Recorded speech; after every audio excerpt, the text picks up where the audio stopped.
আজ আমি আপনাদের এমন এক মানুষের গল্প শোনাব যিনি বিশ্বাস করতেন যে যারা মনে করে তারাই আসল, কিন্তু পৃথিবীটা বদলে দেয়।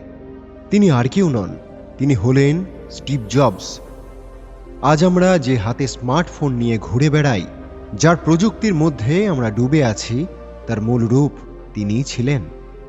তার এই সাফল্যের পেছনে ছিল গভীর অপমান, অন্ধকার, একাকিত্ব এবং বারবার হেরে যাওয়ার এক অসাধারণ গল্প।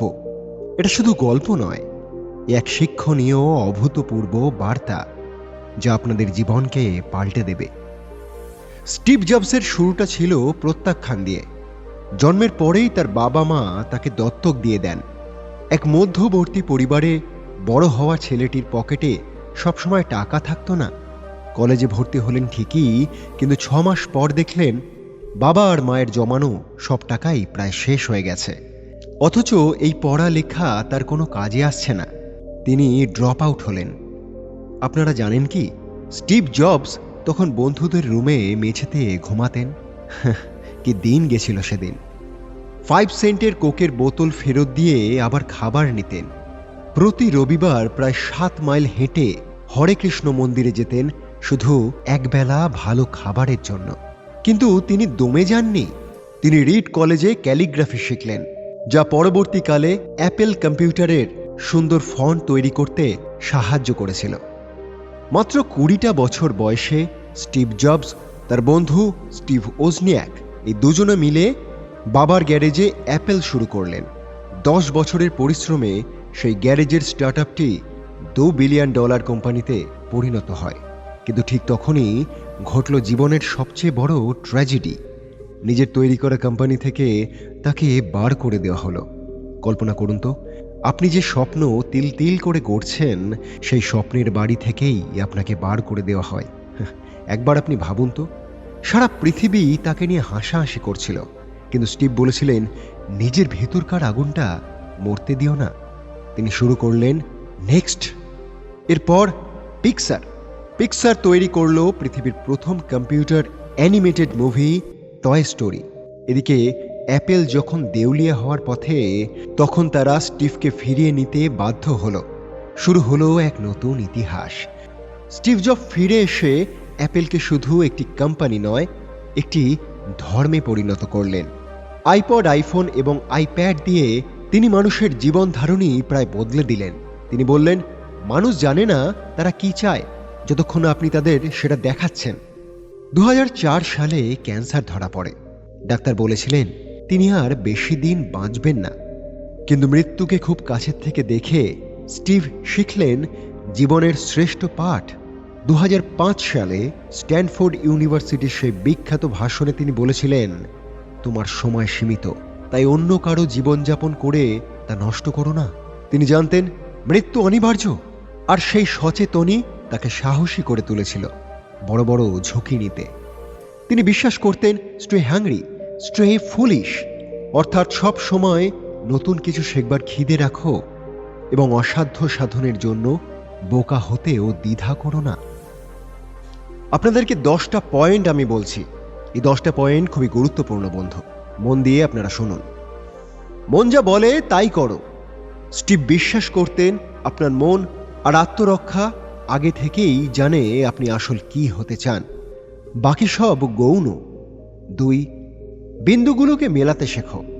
বর্তমানে আপনি যা শিখছেন তা হয়তো এখন অর্থহীন মনে হতে পারে, কিন্তু ভবিষ্যতে কোনো এক সময়ে অভিজ্ঞতাগুলোই আপনার সাফল্যের মালা গাঁথবে।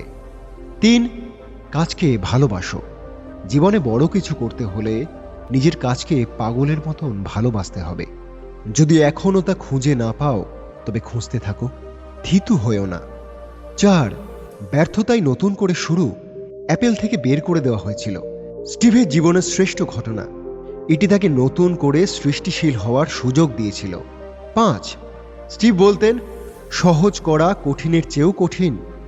জটিল কিছু না করে সহজ এবং সুন্দর তৈরি করার চেষ্টা করো। 6, অন্যদের থেকে আলাদা ভাবো, থিঙ্ক ডিফারেন্ট। ভিড়ের অংশ হবেন না। সবাই যা করছে তাই করলে আপনি সাধারণই হয়ে যাবেন। অসাধারণ থেকে আলাদা চিন্তা করতে হবে আপনাকে।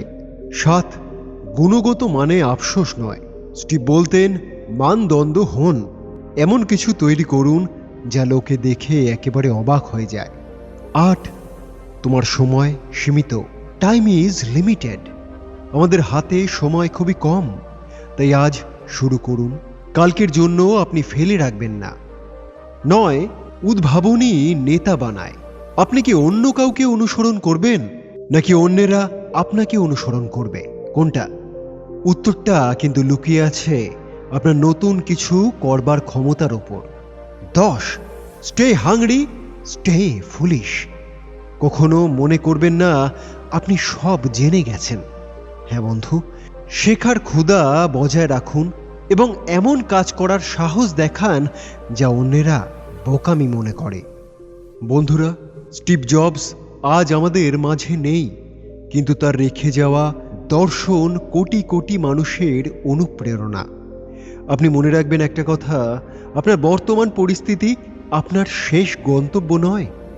স্টিভ জবস যদি এক বেলা খাবারের জন্য মাইলের পর মাইল হাঁটতে পারেন, তবে আপনি কেন পারবেন না? উঠে দাঁড়ান, নিজের ওপর আপনি বিশ্বাস রাখুন এবং পৃথিবীকে বদলে দিন বন্ধু, বদলে দিন। কারণ এটাই আপনার সুযোগ, এটাকে আপনি কখনোই হারাবেন না। স্টিভ জবসের জীবন থেকে, জীবনের কষ্ট ও যন্ত্রণা থেকে মুক্তি পাওয়ার উপায় এটা জেনে নিন। আমরা সবাই জীবনে কোনো না কোনো পর্যায়ে কষ্টের মধ্যে দিয়েই যাই, তাই না? কারোর হয়তো আর্থিক কষ্ট, কারোর হয়তো প্রিয়জনদের হারানোর বেদনা, আবার কারোর হয়তো ক্যারিয়ারে ব্যর্থতার একটা গ্লানি।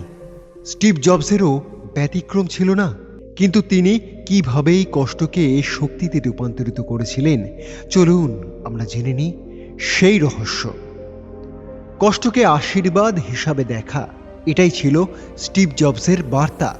স্টিভ যখন অ্যাপেল থেকে বহিষ্কৃত হন, তখন তিনি মানসিকভাবে অনেকটাই ভেঙে পড়েছিলেন। তিনি ভেবেছিলেন তার জীবন একেবারে শেষ, কিন্তু পরবর্তীতে তিনি ভেবেছিলেন অ্যাপেল থেকে চাকরি হারানোটা ছিল আমার একটা জীবনের সেরা ঘটনা। এটাই তিনি ভেবেছিলেন।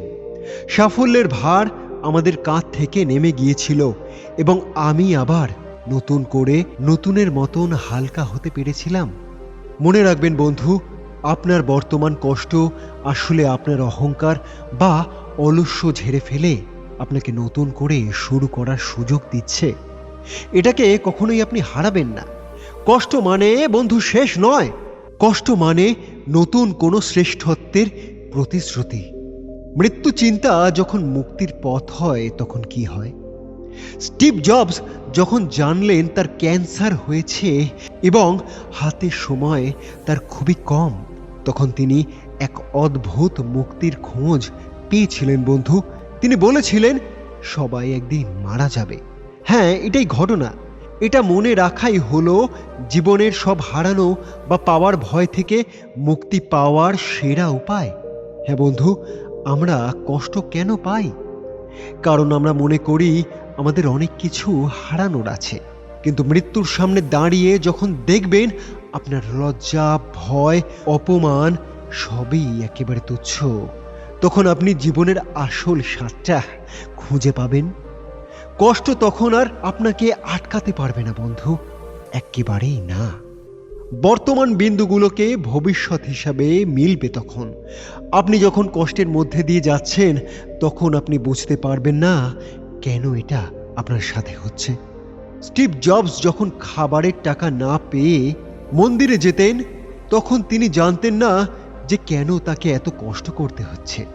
তিনি পরে বুঝেছিলেন সেই কঠিন সময়গুলো তাকে মানসিকভাবে শক্তিশালী করে তুলেছিল। আপনার আজকের চোখের জল বৃথা যাবে না বন্ধু। আজকের এই সংগ্রামই আপনার আগামীকালের সাফল্যের ভিত্তি তৈরি করছে। শুধু নিজের ওপরেই বিশ্বাসটা আপনি হারাবেন না, এটাই বারবার আমি বলে যাই। বন্ধু, একটা শেষ কথা আমি বলে যাই। স্টিভ জবস আমাদের শিখিয়ে গেছেন যে পৃথিবীটা আপনার জন্য সবসময় ফুলের বিছানা হবে না। আপনাকে কাদার মধ্যে দিয়েও হাঁটতে হবে কোনো কোনো সময়। কাঁটার আঘাত সহ্য করতে হবে বন্ধু, কিন্তু মনে রাখবেন, আপনি যদি থামবেন তবে আপনি হেরে যাবেন।